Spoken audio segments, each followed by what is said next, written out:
Selamat berjumpa lagi dalam Inspirasi Sabda bagi Keluarga, Komisi Keluarga Keuskupan Agung Medan, hari ini Rabu tanggal 5 Oktober 2022. Adapun bacaan Injil diambil dari Injil Lukas bab 11 ayat 1 sampai dengan 4. Pada waktu itu Yesus sedang berdoa di salah satu tempat.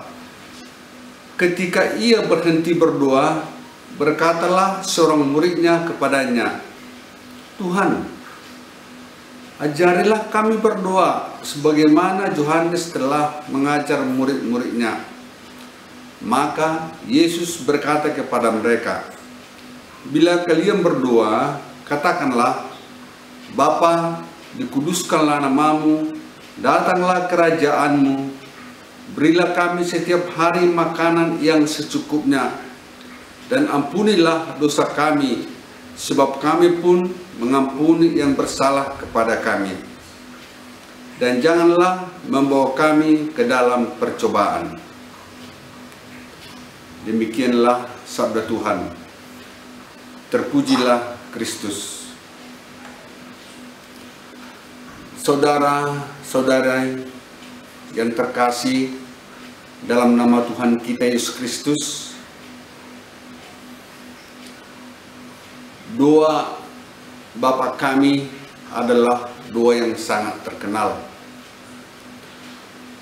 Kita mungkin semua sebagai pengikut Kristus pasti sudah tahu bagaimana isi daripada doa Bapa kami.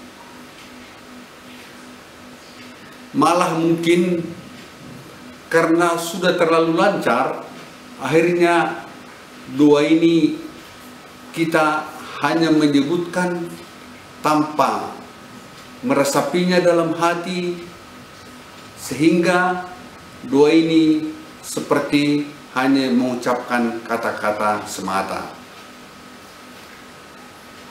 Kita mungkin tidak begitu menghayati bagaimana sebenarnya isi doa Bapa kami ini, yang dikatakanlah doa yang paling sempurna. Dan kenapa dikatakan bahwa doa Bapa kami ini adalah doa yang paling sempurna? Bisa mungkin kita kelompokkan doa ini dengan 3 kelompok. Kelompok pertama merupakan pujian kepada Tuhan, merupakan penyembahan kepada Allah satu-satunya. Tidak ada duanya, tidak ada dua Allah, hanya satu Allah yang kita sembah. Dikatakan dalam Injil, Allah itu adalah pencemburu. Allah tidak mau diduakan. Hanya satu Allah.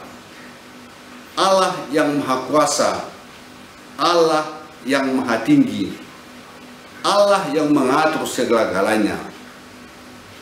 Baru pokok yang kedua merupakan permohonan kita,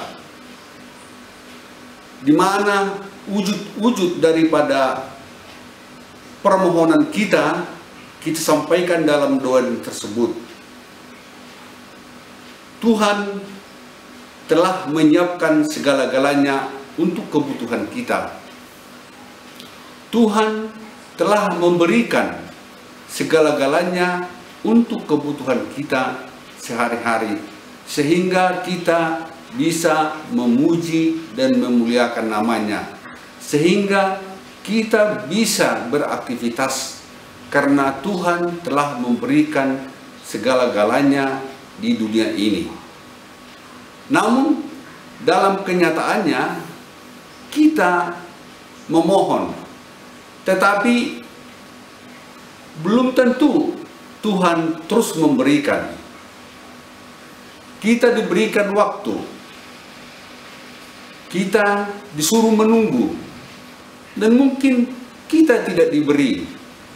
Kalau itu tidak cocok, tidak bisa kita pergunakan atau permohonan kita itu membawa malapetaka untuk kita.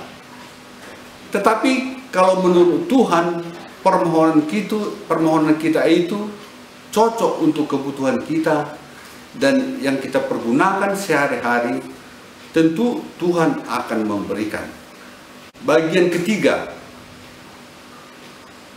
ini merupakan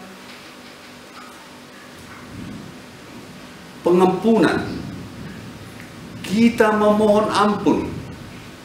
Kita sadar bahwa kita adalah orang lemah, bahwa kita adalah pendosa, bahwa kita setiap saat melakukan dosa tanpa kita sadari.